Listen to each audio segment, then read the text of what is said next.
Good evening and welcome to TEDxFrome. This is Frome for Thought, which is our short form digital program where we're bringing together people from right here in Frome in Somerset in the UK and further afield. And this evening we have our Frome for Thought coming to you from a lot further afield, from my hometown, Johannesburg in South Africa. And Nicci's joining us here. So welcome. It's so lovely to have you, Nicci. Hi, Dawn. Thanks for having me. I'm so excited to be here. It's so good, and I'm so thrilled that we're able to both have a South African accent because I think that makes a difference too.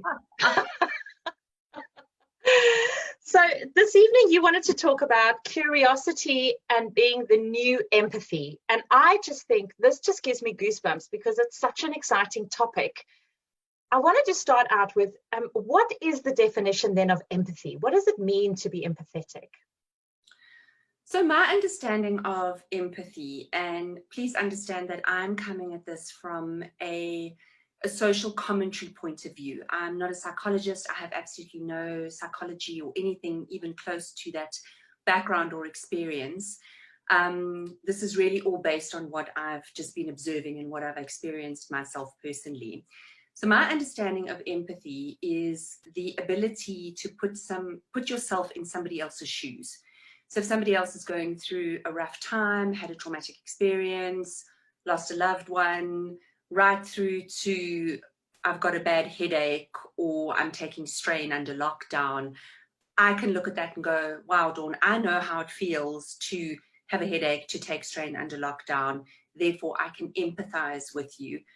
Versus sympathy, which is kind of the, as we say in South Africa, a shame. You poor thing. Like, I feel sorry for you. It's not a nice situation. So that, as far as I'm concerned, is sort of the definition and dividing line between the two emotions.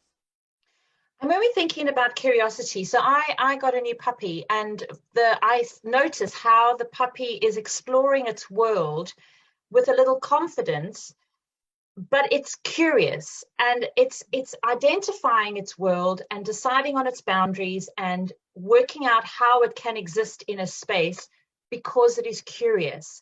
How do you marry the two of empathy and curiosity together?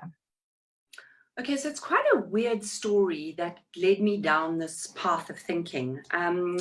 Towards the end of last year, I was doing some work with a friend of mine, and we were working together on a long-term contract. And she experienced an incredibly traumatic event. So it was in November last year. And at the time of this event, I always believed myself to be a very empathetic person. I was there for her. I gave her assistance, made sure she got the help she needed, supported with, whatever things had been stolen, so we were replacing them, all of those kind of things. And sort of a couple of months down the line, I noticed that her behavior had changed. And because we were interacting on such a regular basis, it wasn't sort of the kind of friend that I only saw once every couple of months. I was seeing her almost daily. It actually ended up impacting our relationship, and our relationship became quite prickly for a number of reasons, but this was one of them, because all of a sudden she was being weird, and it's like, yeah, but that happened months ago. And then when we went into lockdown, completely inadvertently, I stumbled across this article where they were speaking about trauma and the impact that trauma has on you long-term and physically, and the different ways people behave as a result of trauma, even months and months, possibly even years down the line, and how to deal with it and all of those kind of things. And it suddenly struck me that, as somebody who I thought was quite empathetic, I had really lacked empathy towards the situation that she had been in. And I went through this kind of roller coaster of emotions of feeling incredibly guilty. Like, oh my God, how could I have done that? How could I have just brushed off this really serious thing? To actually realizing that there was no way that I could begin to understand what she had gone through because I wasn't aware. And just by becoming accidentally curious, I had really educated myself around her situation, and it gave me a completely different perspective.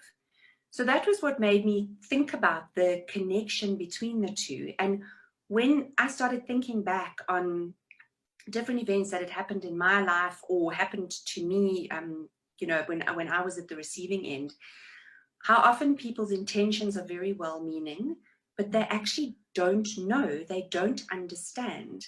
And unless you take the time and the effort to get curious, to investigate, to look into these things, you are never going to really understand. And it's become, you know, I feel like empathy has become this kind of holy grail of characteristics and of traits that leaders should have, and that, but if it's not backed up by this curiosity, at what point are we tipping into a weirdness that isn't actually empathy, but it's actually sympathy? So if you connect this to the workplace, if you are a leader and you're working as a white person with somebody of color, you believe you're being empathetic, but you haven't been curious enough to do your homework, do your research, look up on the circumstances. At what point are you being sympathetic, which could potentially even translate into pity, as opposed to empathetic? So it was quite a long kind of chain of events, but without the thinking and the research and the doing behind it, how can we be empathetic?